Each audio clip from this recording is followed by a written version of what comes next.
এখানে যদি আমরা একটু 55 নম্বর প্রশ্নটা দেখি, যে একটি বাড়ির বিক্রয় মূল্য তার ক্রয় মূল্যের এত অংশের সমান। এখন বলছে বাড়িটি বিক্রয় করলে শতকরা কত লাভ বা ক্ষতি হবে। দেখেন 55 নম্বর প্রশ্ন, যে একটা বাড়ির বিক্রয় মূল্যটা হচ্ছে তার ক্রয় মূল্যের এত অংশের সমান। তো বলছে বাড়িটি বিক্রয় করলে শতকরা কত লাভ বা ক্ষতি হবে। তো আমি যদি এখানে ধরে নিই, কাকে ধরবো? যার সাথে র বা এর কথাটা আছে তাকে আমরা ধরবো, তাই না? তাহলে ক্রয় মূল্যের, বিক্রয় মূল্যটা হচ্ছে ক্রয় মূল্যের এত অংশের সমান। তাহলে আমি ধরে নিই যে ধরি বাড়িটির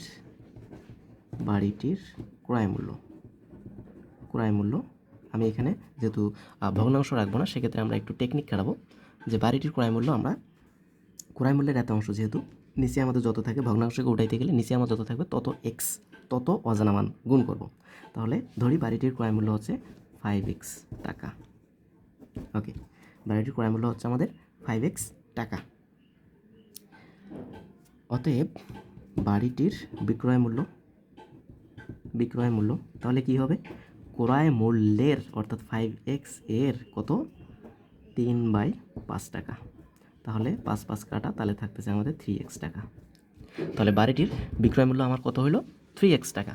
তো এখন বলছে বাড়িটি বিক্রয় করলে শতকরা কত লাভ বা ক্ষতি হবে। তো দেখেন দেখি, লাভ হচ্ছে না ক্ষতি হচ্ছে। কিনছি আমি 5 টাকা দিয়ে, বিক্রি করছি আমি 3 টাকা দিয়ে। তাহলে কি বিক্রয় মূল্য আমার কম, সেক্ষেত্রে আমার ক্ষতি হয়েছে। তাহলে অতএব ক্ষতি ইকুয়াল ক্রয় মূল্য মাইনাস বিক্রয় মূল্য। তার মানে ক্ষতি হয়েছে আমাদের 2x টাকা।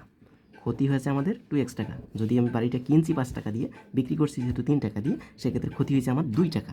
তাহলে এই যে 2 টাকা যে ক্ষতি হলো, সেটা কত টাকার মধ্যে ক্ষতি হয়েছে? অবশ্যই 5x টাকার মধ্যে ক্ষতি হয়েছে। তাহলে আমি বলতে পারি অতএব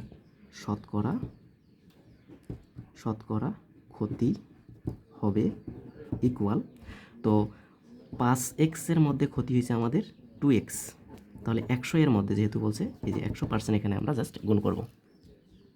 তাহলে এক্স কাটা 5 20 100, তার মানে 20 আর 2 গুণ করলে হচ্ছে 40%।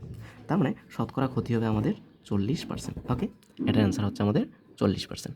আশা করি বুঝতে পারছি। তো এখানে 40% কিন্তু ক্ষতি, লাভ না। লাভে আবার দেখালে ভুল হবে।